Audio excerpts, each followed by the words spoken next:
What is going on, folks? And today we are going to be making a fun new farm in our brand new survival world. We've been slowly working on some new projects and some automatic farms as we get this world started. One of the most important farms I think is very important is an automatic mob farm. Now, in order to make this, we need a nice, smooth, and clean area or water. So we have an ocean here. I'm thinking this is a good place to start. Now, the reason we want to make this on an ocean or lake is because when we make this automatic farm, we don't want anything that's going to mess up the spawn rates. Any caves, spawners, dark places within range of this farm will reduce the amount of mobs that are able to spawn in the farm. So, by making this on an ocean, you're reducing the number of caves and spawning platforms. If you decide to build this on a flat ground, totally fine, but make sure you go through all the caves and light up all the areas to prevent any reduction in spawn rates. That's one of the biggest problems with this farm. But since we have this lake here, what I want to do is build a platform out onto the water so we can build the platform, or the farm in the water, and be able to walk on and get it without having to swim. So we're going to build a platform starting right here out onto the water, and we'll show you that once we're done. The platform has been built for our fully automatic mob farm. Once you've built this platform, I'm using it just to get it out into the middle of the water. You can start by making the farm. Again, this step here, not required. Optional, recommended, not required. So, let's keep this as simple as we possibly can. Step one, you're going to want to place wherever your collection system is going to be 2 chests. Place a double chest just like so. Then you're going to want to place your hoppers. 1, 2, 3, 4, 5, 6, 7, 8, 9. 9 hoppers total, all funneling to that double chest you just placed in a 3x3 pattern. It's pretty easy, right? Next, let's make the collection system. You're going to start by placing 1 temporary block on the hopper, another block to the right of that, like so, and then 1 block up. You are then going to get rid of the temporary blocks. And like a dummy, I did not make a crafting table over here. You didn't see this. Oh my gosh. All right, I'm making a no one judge me. I'm making a stone pickaxe. I don't have any better tools right now. It's a new game, all right? Okay, just like that. It doesn't get much more simple. So, now you have a block like this. You're going to grab a half slab and place it underneath. You're going to do this all the way around. If you want to save a block, you can totally leave out the corners here. I don't, just so I don't have to place extra blocks. You can also remove them. Up to you.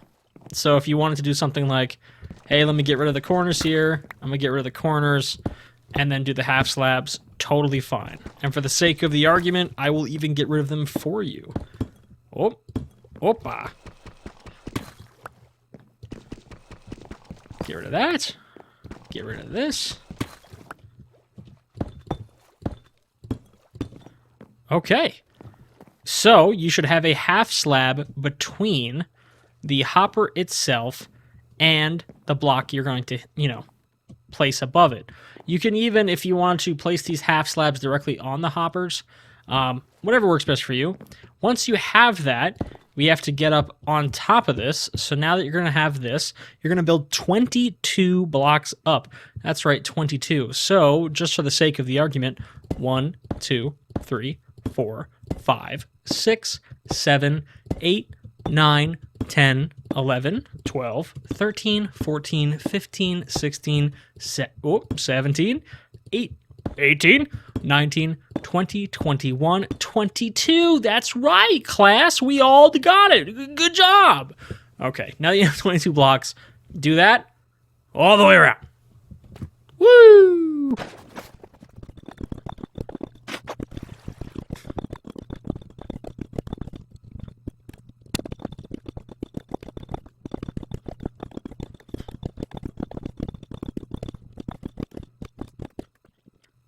And hey, look, you have the next step done, the tube. Mom, I can see my house from here. All right, now that you have this made, the tube, you have the collection system done. This is where mobs will fall, and you can either hit them or you can place some sort of magma block down there to finish them off. Now we have to funnel them to the tube. So let's build out 1, 2, 3, 4, 5, 6, 7, 8. 1 block up on either side, and then carry this over.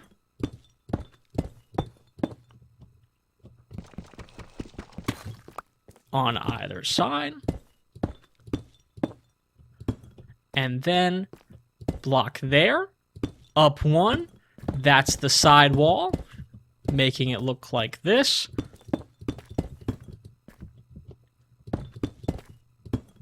Perfect. And then, once you have this, you should be able to place a bucket of water, and it should perfectly stop at the edge there. I mean, wow, look at that. So, now that it's perfectly stopped at the edge, grab a second bucket of water and place it on the either side. We want all the water to be flowing directly to the edge, not over and not one before, directly to the edge on all 3 of those blocks. And congrats, you made 1 of the 4. Repeat this on all 4 sides.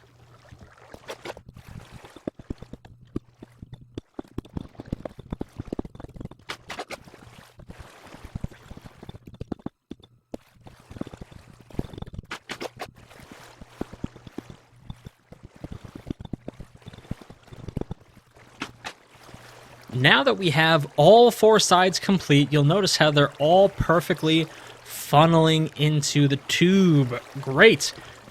Now that we have the catching system, the funneling system, and the tube, we can start to build the spawn platforms. Now, it's crucial you make the spawn platforms out of something that mobs can spawn on. I recommend cobblestone, or as you can see, I'm using some deep slate cobbled. The reason being is mobs will definitely spawn on it, and it's also not flammable, because essentially we're building a giant lightning rod in the sky, so if it gets struck by lightning, wood may not have been the best choice. But, to each his own. So, you're going to go around, and you're going to build this up 1, 2 more blocks on all the sides, all the way around, 2 more high.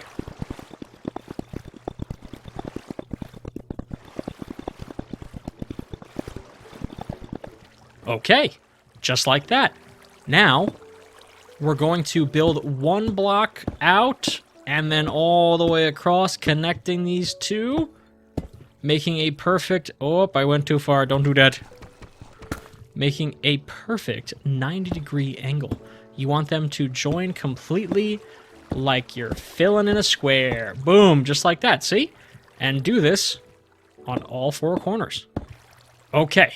Now we filled in all these corners, so let's fill in the platforms themselves. Let's just start to fill in all these squares we've just made completely with solid blocks of your choosing. Again, we want to choose a block that mobs are easily able to spawn on. I always tend to work with cobble. It is not the prettiest of materials, but it works. We're also not building this too close to our base. You want it close enough where the mobs can spawn, but not too close where it looks hecka ugly.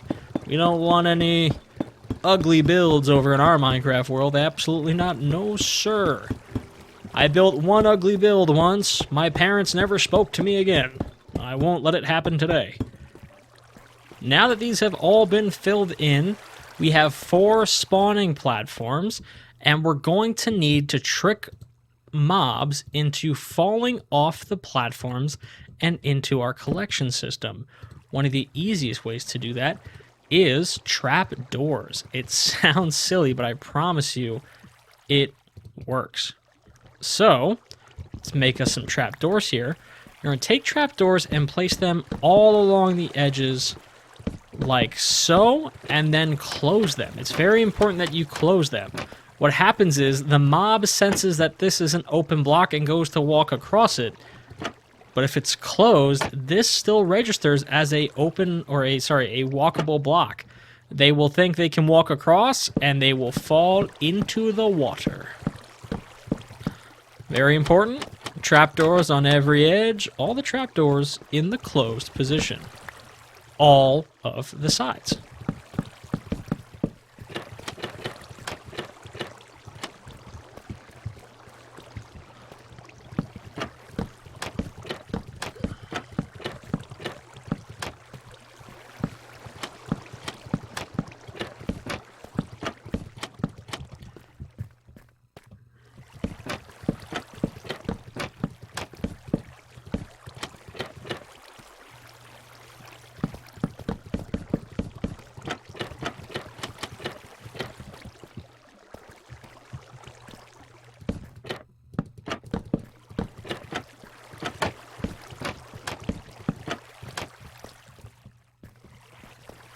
Okay. All the trapdoors are placed. All the areas are coated. Let's start building the walls and the ceiling. Go to the corner.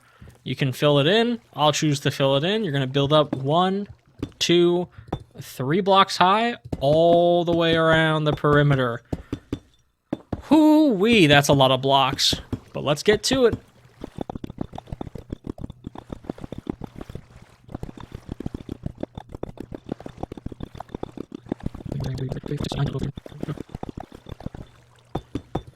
Hoo-wee, my finger hurts from placing all these blocks. All right. So you have one of two options. You can either stack this farm by making more platforms like that and going up, or you can stop here. This is infinitely expansional. You can start from the ground layer and work up. You can start from this height and work up. You're pretty much the sky limit is the limit. Or you can just put a cap on it like I'm going to do now, because I really have no need for more layers at this point. This is kind of a farm that you are going to walk away from, and when you need it, it's there, and when you don't need it, it still might make you some drops. I have a bad habit of making huge mob farms in every world and then never actually using them. They are great for village trading halls for the rotten flesh. They are great XP farms. I plan on making a larger gunpowder farm in the future. So this is really just a way to get some early access to bones for bone meal and some, you know, miscellaneous materials as needed. Great for every early build or every early world. It's just always good to have. And guess what, folks? Once you have the cap finally put on after however many layers, or just the one like me, I have some exciting news for you. Your mob farm is complete. That is all it is. It is the most ugly looking thing you will ever see in your Minecraft world. But by golly, does it work, because I'm pretty sure I just saw something hit the ground there. And if I am correct, there's already gunpowder.